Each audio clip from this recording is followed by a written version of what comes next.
সুপ্রিয় দর্শক, পল্লী বার্তা চ্যানেলে সবাইকে স্বাগতম। যাত্রী পার্টি নিষিদ্ধ করলে কার লাভ কার ক্ষতি, এ নিয়ে গুরুত্বপূর্ণ একটি বিশ্লেষণ দিয়েছেন বিশিষ্ট সাংবাদিক এবং রাজনৈতিক বিশ্লেষক মাসুদ কামাল। তিনি বলেন, যদি জাতীয় পার্টির রাজনৈতিক কর্মকাণ্ড নিষিদ্ধ করা হয় বা নির্বাচনের বাইরে রাখা হয়, তাহলে নির্বাচনের বার চলে যাবে জামাতের হাতে। তখন জামাত যদি বলে নির্বাচন 6 মাস পিছিয়ে না দিলে আমরা যাব না, তাহলে কেউ কিছু বলতে পারবে না।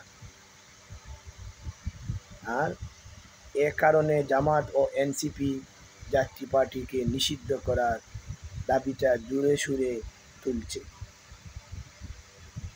সাংবাদিক মাসুদ কামাল ভাই আরেকটি মন্তব্য করেন, সরকারের চিন্তা হলো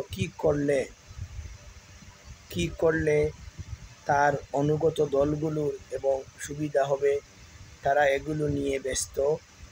এই যে বিশ্ববিদ্যালয়টা, চট্টগ্রাম বিশ্ববিদ্যালয় সহ যেসব বিশ্ববিদ্যালয়ে যে ঘটনাগুলো ঘটেছে, সরকার এখানে কোনো হস্তক্ষেপ করছে না কেন?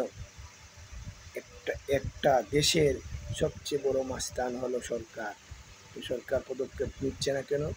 সরকার কিভাবে এনসিপিকে শক্তিশালী করা যায় এবং ওনার অনুগত দলগুলোকে কিভাবে শক্তিশালী করা যায় সেটা নিয়ে ব্যস্ত।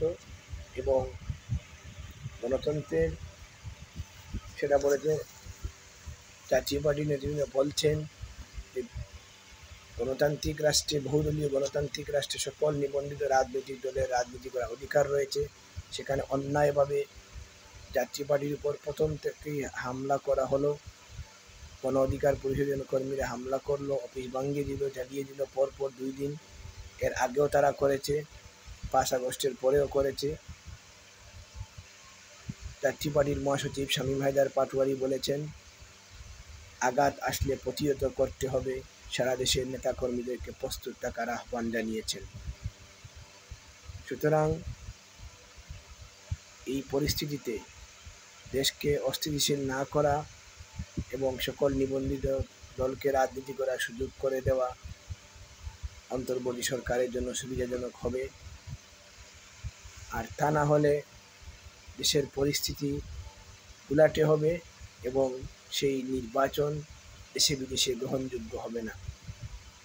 এই জন্য জাতীয় পার্টির নেতৃবৃন্দরা বলছেন যে জাতীয় পার্টির প্রতি অন্যায়, অবিচার, জুলুম করা হচ্ছে, জাতীয় পার্টিকে নিষিদ্ধ করার চক্রান্ত চলছে, সেই চক্রান্ত সফল হবে না।